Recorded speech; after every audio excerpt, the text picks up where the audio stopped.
앞서 이제 그 오늘 이제 그 이걸 시작을 하면서 지금의 상장내 문화의 거의 90%가 네. 일제 강점기에서 비롯됐다고 말씀하셨는데 네네. 자 한번 이제 본격적으로 이 이야기를 좀 한번 해보죠. 네, 그러시죠. 그러니까 예, 이제 예. 그럼 언제부터 변했다고 봐야 되는 겁니까? 그 정확하게 연도로 치면 1912년도 6월 달에 이제 일제 조선 총독부가 관보를 냅니다. 네. 관보 내용이 한자인데 묘지 화장장. 화장장이라는 것은 장례식을 얘기하는 게 화장터를 얘기하는 겁니다. 화장터. 그리고 매장 및 화장 치체 교체. 무슨 얘기냐면 앞으로 묘지나 화장은 이렇게 해야 된다는 지침을 내렸다는 겁니다. 그러니까 우리가 이제 그 유신 정권 때 이제 봤던 과정의례 준칙 비슷한 뭐 이런 준칙을 내렸다는 거네요. 그렇습니다. 장례와 가정의례 관련된? 준칙이란 말 자체가 일본 말입니다. 거기서 따온 네, 겁니까? 일제에서 따온 겁니다. 우카키 총독 때 처음 생겼습니다. 그러니까 가정의례 준칙이라는 네, 그 네. 말이요. 네. 아직은 안 나왔고 이제 이제 일제 강점 후반기에 가면 이제 나오게 되는데요. 네. 이게 이제 그러면 최초로 여기에 등장하는 말이 단어가 나오는데 그게 공동묘지라는 단어입니다. 이때 나와요? 1912년도에 처음 생겼습니다. 이때 나와요? 네, 공동으로 어딘가 묻으라는 겁니다. 예. 사실 이거는 영어로 얘기하면 매스 그레이브하고는 좀 다른 얘기입니다. 음. 매스 그레이브하고 매스 시메트리하고는 좀 다른 말입니다. 예, 사실 예. 그 말은 번역하면 집단 묘지입니다. 그렇네요. 예, 예. 그러니까 사실은 또 하나 이 공동묘지라는 그 말은 조선실록 전체를 검색해보면 누구나 지금 검색해봐도 아실 텐데 단 한 번도 나오지 않는 말입니다. 이 말은 중요한 게 이 단어가 아예 단에 없어요. 안 나옵니다. 이유가 중요한 게 무슨 얘기냐면 조선이 제사국가에 있기 때문에 예. 만약에 이런 게 있었다 그러면 예. 당연히 굉장히 수없이 나와야 되는 거예요. 그렇죠. 예, 예. 한 번도 나오지 않습니다. 아. 근데 공동산이란 말은 나옵니다. 공동산. 이게 예. 무슨 얘기냐면 그건 한자가 완전히 다른 말입니다. 네. 그러니까 도교적인 의미의 공동 혹은 뭐 북망산 이런 뜻. 사람이 죽어서 가는 곳이라는 뜻이지. 예. 그게 오늘날 말하는 어떤 그런 개념은 아니라는 겁니다. 정확하게 말하면 제대로 된 표현으로 굳이 하자고 한다면 공동산은 공공묘지가 되겠죠. 그러니까 퍼블릭 시메트리가 되겠죠. 아, 그렇죠. 원래 그게 예. 사실. 그러니까 그런 말을 적당하게 쓸 수가 없었던 거예요. 그러면서 이제 이런 언어가 등장을 했던 거고 예. 일제가 사실 공동산을 만든 핵심적인 이유는 복잡한 얘기가 아니고 예. 사실은 서울 근처나 대도시 근처에 있는 묘지가 잠식하고 있다 그렇게 표현했는데 그 지역에 주택을 짓거나 혹은 기차가 지나가게 하거나 도로를 내거나 하기 위해서 원래는 한국인은 묘지가 집 근처에 있었어요. 맞아요. 예. 집 근처에 없으면 어떻게 묘지를 하러 가겠어요? 그 당시 차로 이동하는 게 아니거든요. 그렇죠. 아버지가 돌아가셨어요. 네. 근데 아버지가 돌아가셔서 상여를 발로 메고 가는데 네. 수십 리 밖에 어떻게 그걸 묘지를 하겠어요? 그러니까요. 그게 불가능했어요. 예. 그러니까 그런데 그거를 이제 멀리 내쫓은 거죠. 내쫓고 그럼 이게 일본에 있느냐? 일본은 없는 문화예요.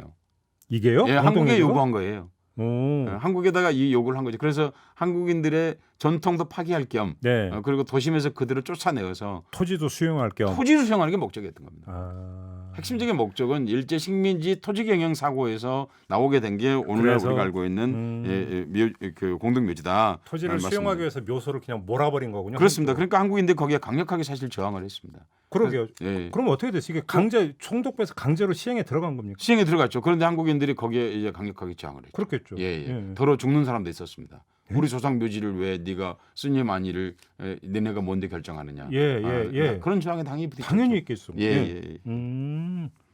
그래요? 네.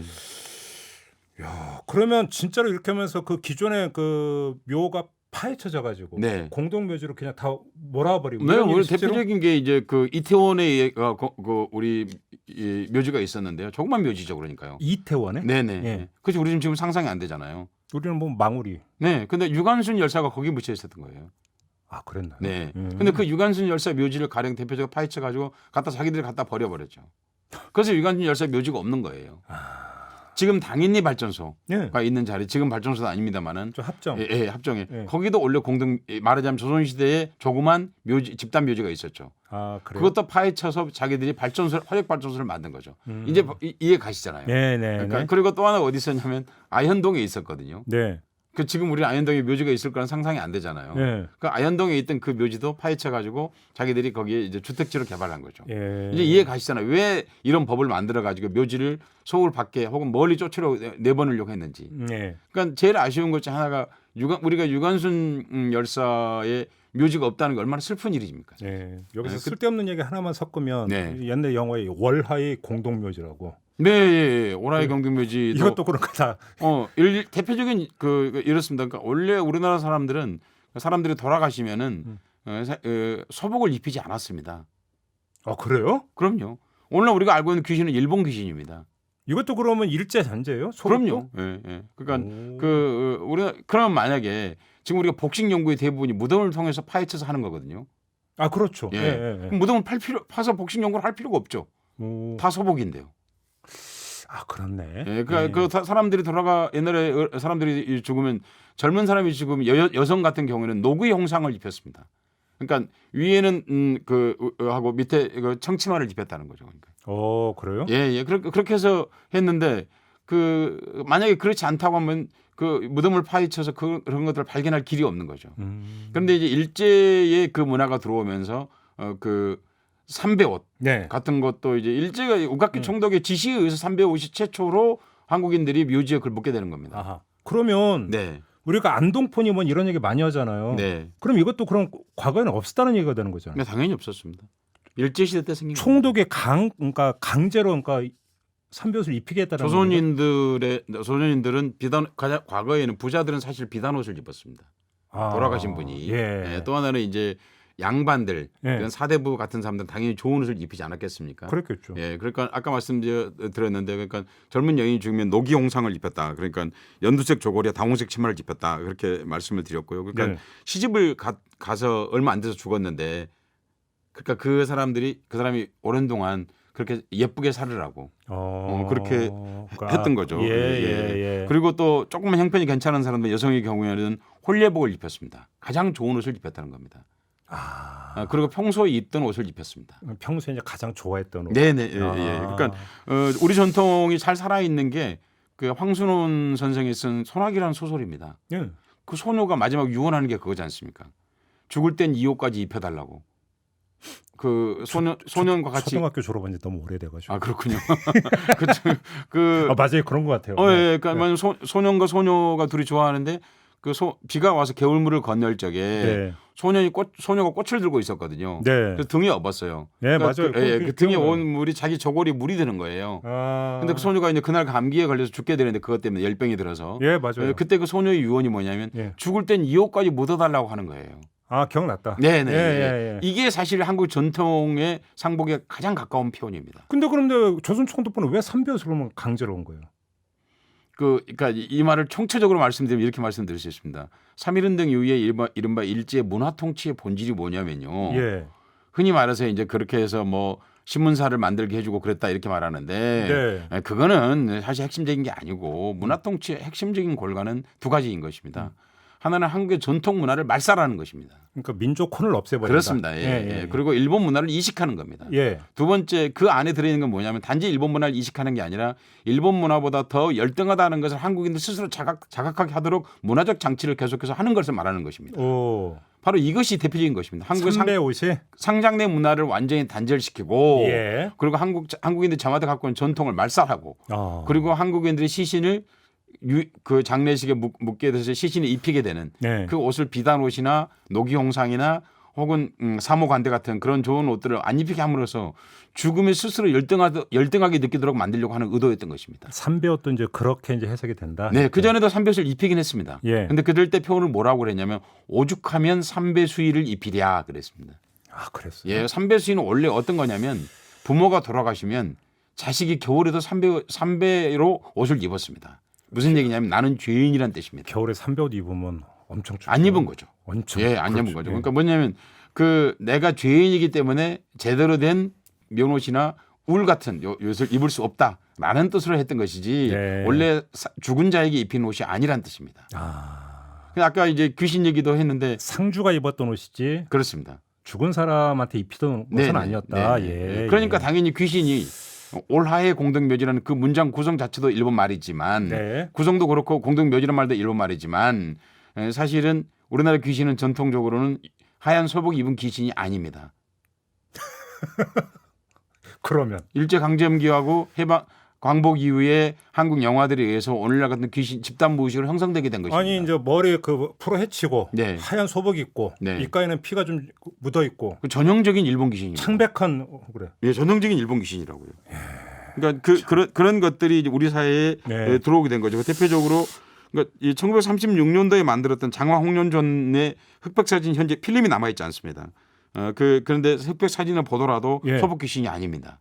아, 그래요? 예, 30년대만 해도 그런 귀신이 없었습니다. 아, 필름에? 예. 예. 아까 말씀드렸던 그 오라이 공동묘지가 1967년에 나온 영화인데요. 예. 그때 본격적으로 이제 서복을 입고 공동묘지를 열고 나타나는 그런 형태를 띠게 되는 것입니다. 아, 그래요? 예, 그러니까 그게 이제 그 일본에서는 오랜 동안 그 유령화 예. 귀신을 그리는 그림 역사가 있는데 에도 시대에 마루야마 오코라는 사람이 본격적으로 그 유령화를 완성한 작가로 볼 수 있고요. 유령화? 예, 유령화, 유령 그림, 유령을 귀신 그린 그림. 것? 예. 예, 그러니까 그 귀신 그림이 한국에 수입된 겁니다. 그리고 그 영화들에 반영되었던 것이고 예. 오늘날 우리가 알고 있는 서복 귀신이 되었다. 농담으로 얘기하자면 서복 귀신이 나타나면 그러니까 두려워하지 않으셔도 되겠다라는 예. 말씀을 제가 일단 말이 안 통한다. 일본 귀신이라는 겁니다. 그러니까 보십시오. 한 식민지 지배가 네. 얼마나 대단한 겁니까? 야, 그렇네요. 예, 우리 귀신은 사실 무의식에 해당하는 거거든요. 그러니까 귀신 문화까지 바꿨던 겁니다. 알겠습니다. 지금 뭐 짚을 게 한두 가지가 아닌데 아까도 네. 이제 그 규칙 얘기하면서 화장터 얘기했었잖아요. 네네네. 화장터는 그럼 언제 생긴 거예요? 화장터라는 건 1902년에 이제 일본인들이 자신들 여기 와 있는 제한 거류민들, 네. 우리나라에 살고 있는 일본인들을 자기들이 하기 위해서 최초로 이제 그 고양시 한지면 신당리, 지금 신당동을 얘기하는 겁니다. 그때 거기가 고향이었거든요. 잠깐만, 고양시하면 저쪽 일산 거기 아니에요? 아니 마포도 고향이었고요. 아, 그래요? 예. 아. 여의도도 고향군이었고 그럼 지금의 신당동 거기도 고양시 고향군이었습니다. 아, 예. 예. 그러니까 예. 그러니까 거기에 최초로 이제 화장터가 생겼고요. 예. 1907년이 되면 이제 만리제에도 하나가 생기고요. 만리제가 저기 이제 공덕동에서 그렇습니다. 넘어가 예, 서울역 올라가는. 넘어가는 네네. 그 예. 그리고 이제 1930년대가 되면 대부분 한국인들이 지금 기억하고 있는 홍제동 화장터. 아, 예. 홍제동 사시는 분들 섭섭할지 모르겠는데 네. 예, 이제 그게 이제 최초로 공장 형태의 시신 소각장입니다. 아, 그렇군요. 예, 그리고는 이제 그러다 이제 벽제 화장터로 그게 1970년에 올라갔는데 현재 거기 25구의 그 난로 그 화장 기가 있습니다. 예. 전 세계에서 가장 숫자가 많은 그 화장 기기입니다. 그게 무슨 얘기냐면 공장형으로 한국인들이 저승으로 떠나가고 있다. 네네. 라는 말씀을 드릴 수 있겠습니다. 그렇게 되는 거군요. 네, 근데 정말 이 시간에 방송에 얼마나 시간이 남았는지를 잘 모르겠지만, 네네, 계속 말씀해 꼭 드리고 주실게요. 싶은 말씀은 예. 정말 그 장례식장에서 안 해야 될 몇 가지를 꼭 말씀드리고 싶은 게 사실 있습니다. 네. 그중에 첫 번째는 사실 완장입니다. 상주도 이렇게 차잖아요. 예. 그 조선시대 그것도 일제 잔재예요. 조선시대 우리가 완장이 있을 리가 없지 않습니까? 그렇긴 하죠. 예. 예. 우리가 완장을 들게 된 그 역사가 사실 일제가 3.1운동이나 이런 것들을 겪으면서 예. 장례식을 두려워했습니다. 근데 사람들이 모이니까. 네. 아, 왜냐하면 많이 모를 수 있는 유일한 근거. 막을 수도 없잖아요. 막을 수가 없죠. 그렇죠. 내가 누구 돌아가셔서 거기 모인다는데. 그러니까요. 그래서 그 장례를 진행하는 사람들에게 이게 지금 그 데모가 아니다. 네가 책임져. 예, 집회가 아니다라는 것을 멀리서 봐도 알 수 있도록 하기 만약에 위해서. 걸리면 너를 주동으로 처벌할 거니까 주동 표시. 그렇죠. 이게 완장이었어요? 예. 정말? 네. 예. 그게 이제 이게 참 슬픈 일입니다. 그러니까 그 문화가 지금까지 이어서 지금까지도 남아 있는 거죠. 아. 그리고 또 하나 정말 뺄 수 없는 안 했으면 그럼에도 불구하고 하고 있는 것 중에 하나가 이제 그 상장이라고 한자로 부르는 리본이죠. 네네. 리본도 사실은 일제에서 나온 대표적인 유산이고요. 잠깐만 국화는 그럼 어떻게 되는 거예요? 네, 국화는 사실 우리는 원래 장례식에 그 생화를 사용하지 않았습니다. 그래요? 네. 그래서 이 상여꽃 같은 거 말고는 꽃을 사용하지 않았습니다. 아, 상에 다는 꽃은 보통 이제 그러니까 종이나 이런 걸로 종이꽃입니다. 조화죠. 조화이죠. 예. 이거 생화가 처음 나와 있는 건 제가 이제 자료를 찾아서 알게 되었는데 하도 제가 궁금해서 자료를 찾아봤는데 네. 그 1926년도 순종 장례식 국장이죠. 네. 거기에 그 생화 조화 예. 꽃다발이 쭉 있는 거를 사진이 남아 있는 거를 확인할 수 있었습니다. 거긴 근데 가만히 생각을 해봐도 이래서 한겨울에 만약에 돌아가시거나 이러면 생활을 쓰고 싶어도 못 쓰는 거잖아요. 어차피. 불가능하죠. 불가능하죠. 그러니까 우리가 재미있는 게 그겁니다. 장례에도 꽃을 사용하고 있는데 그 졸업식에도 꽃을 사용하지 않습니까? 꽃 한 답을 들고 가죠. 예, 그러니까 그게 참 조금 이상한 문화거든요. 노래 때문에 그렇습니다. 사실 우리가 2월 달에 졸업을 하는데 꽃이 어디 있습니까? 졸업식 노래가 예. 그게 그 졸업식 노래가 빛나는 졸업장을 타신 언니께 예. 꽃다발을 하나름 선사합니다인데 맞아요. 예, 그게 그 노래 때문에 전달하는 거거든요. 아, 그래요? 아니 2월에 꽃이 어디 있습니까? 상상 눈이 내리는데요. 눈꽃을 주면 모르겠죠. 그렇죠. 예, 전 다른 나라에도 꽃을 전혀 안 주는 건 아닌데 예, 대개는 그렇지 않습니다. 저는 그냥 축하하면 보통 이제 그 꽃을 선물하니까 뭐 그러면서 생긴 거 아닐까 생각했는데 진짜 그렇네요. 그것도 있지만 제 얘기는 그 노래하고 그리고 그 꽃의 상업화하고 제가 졸업식 얘기를 설명하는 이유가 있습니다. 2월에 그러니까 꽃이 있을 리가 만무죠. 과거에. 그렇죠. 시골에서는 더구나 불가능하죠. 그렇죠. 예, 도시에서는 꽃집이 있으니 그렇네. 가능할지 모르지만 제가 이 말씀 드리는 게 뭐냐면 사실은 일본 국화라고 하는 것은 일본 황실꽃입니다. 그렇죠. 예, 그렇죠. 예. 일본 황실꽃을 한국인들이 사용하게 된 것이 이제 순종 장례 이후부터 조금씩 순종 장례에 국화를 사용했다가 보기는 어렵습니다. 왜냐하면 사진으로는 그 꽃이 무슨 꽃인 식별이 되질 않습니다. 그런데 본격적으로 사용하게 된 것은 이제 다시 한일 국교 정상화라는 걸 하면서 일본 장례 문화가 장의 문화가 혹은 상장례 문화가 부산을 통해서 한국으로 밀려 들어오기 시작합니다. 이건 그러면 일제 강점기 때도 아니고 네, 얼마 안 된 얘기네요. 그렇죠. 예. 과거에도 이제 일본인들은 이런 국화를 사용했습니다. 그런데 이렇게 한국에 이제 들어오게 되면서 한국 장례 문화를 이제 상업화된 장례 문화가 들어오게 되는 거죠. 그러니까 외색화가 그냥 진행되는 게 아니라 상업화하고 함께 진행되는 것이죠. 특히 이제 영좌 사진을 모셔놓고 이렇게 꽃으로 장식하는 거 그런 완벽한 일본 문화죠. 아, 그래요? 네네. 그게 이제 이 유경수 여사 장례식에 처음으로 등장을 하게 되고요. 아, 그래요? 네네. 그리고 이제 그 꽃으로 완전히 덮는 차량까지 완전히 덮는 그런 국장 형태는 이제 박정희 대통령 국장 때 본격적으로 등장을 했습니다. 정말 얼마 안 됐네요. 근데 그리고 이제 그걸 부자들은 그걸 흉내내기 시작하는 거죠. 그러면서 이제 이런 문화가 되었는데 제가 분명하게 말씀드리고 싶은 것은 국화는 일본 황실 문장이라는 걸 말씀드리고자 하는 것입니다. 알겠습니다. 그건 참 슬픈 일이죠. 또 이제 슬슬 또 이제 이게 혈압 지수가 오르고 있는데요. 네. 자, 지금 서혜성 작가와 함께 우리의 상장례 문화에 대해서 지금 짚어보고 있는데요. 이야기가 끝이 없습니다. 이슈의 핵심을 꿰뚫는 예리한 시선, 믿고 듣는 진품 시사, 김종배 시선 집중.